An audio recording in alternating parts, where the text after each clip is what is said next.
Tanzania yetu ni amani tulikotoka. Sivuruge amani. Waasisi wetu Nyerere ametufikisha hapa.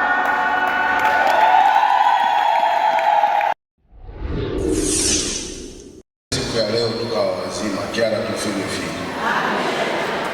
Baba mchungaji na Wakristo wenzangu wa usharika wa Kyela mjini, kama nilivyosema awali kuwa nianze kwa kumshukuru Mungu aliyetuwezesha siku ya leo tukiwa wazima wenye afya njema, lakini pia niwashukuru nyie kwa jinsi ambavyo mmeshiriki katika mchakato huu wa kumpata mbunge wa jimbo la Kyela. Nasema nawashukuru sana sana wote kwa pamoja, hasa wa usharika huu wa Kyela mjini. Lakini pia niwashukuru Wakristo wote na Wanakyela wote ambao walishiriki katika maombi ya kuliombea taifa ili niweze kupona katika yale madhira yaliyotupata katika tarehe 29 baada ya uchaguzi. Niwashukuru sana Wanakyela kwa jinsi mlivyoomba. Kwa imani zenu leo tuna amani. Yale yaliyopita niwape pole sana, lakini Mungu anayesimama wakati wote alisimama na alitutetea. Leo tuko salama. Tuna haki na wajibu wa kumshukuru yeye kwa jinsi alivyotusimamia katika yale mapito. Bwana Yesu asifiwe sana. Kipekee ni kushukuru wewe mchungaji pamoja na Wakristo wa Kyela mjini kwa jinsi ambavyo mmeshiriki katika kuombea, lakini wewe kama kaka yangu mara nyingi umenipigia simu, umenitakia heri, umeniwakilisha katika mambo mbalimbali, kunisemea katika kuniombea katika jukumu hili. Nikushukuru sana, lakini pia nikupongeze kwa kuteuliwa kwa mkuu wa jimbo letu la Kusini. Hongera sana. Ndugu zangu wa Kristo, leo nisiwe na maneno mengi. Wanakyela, niwaombe jambo moja kupitia usharika huu, kwa ule upendo wa Kristo tuliokuwa na utamani siku zote na tunaoishi miaka yote, urudi ndani ya wilaya ya Kyela. Tuishi kwa upendo na amani ili tuweze kuabudu katika roho na kweli kama vile Biblia inavyotuelekeza tuamini katika maandiko matakatifu.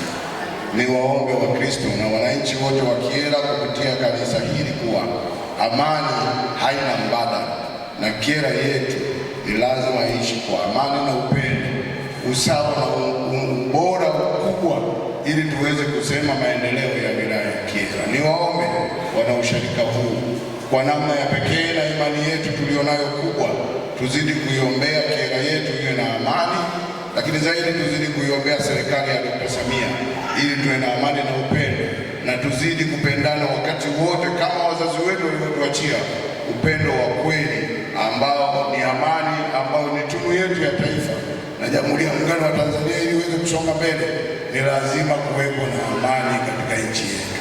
Niombe washarika na Wanakyela, amani yetu ndio tunda kubwa ambalo litatuleta kwenye maendeleo.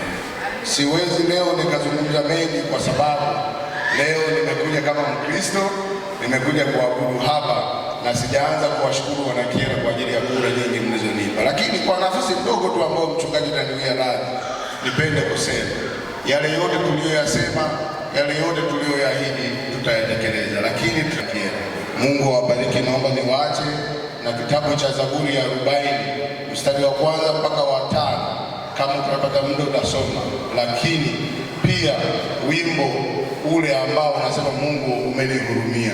Naomba kwa idhini yako Baba, ukipenda utaanzisha huo wimbo baadaye, lakini watakie Christmas njema pale ambapo ulipo, na yule anayesafiri basi Mungu amjalie ili mwaka mpya tukanze na maendeleo ya Kyela mpya yenye mafanikio na maendeleo makubwa ndani ya baraka ulimwengu mwamengo. Mungu awabariki sana. Asante kwa kusikiliza.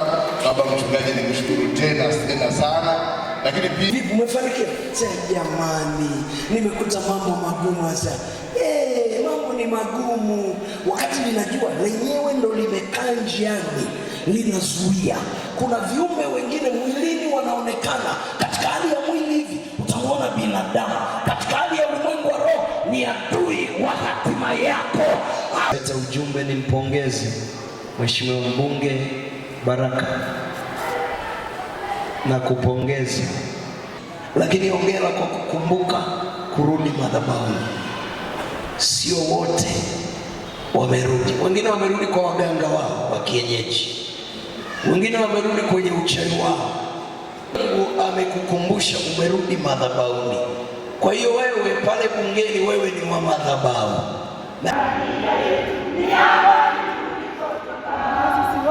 Mwasisi wetu Nyerere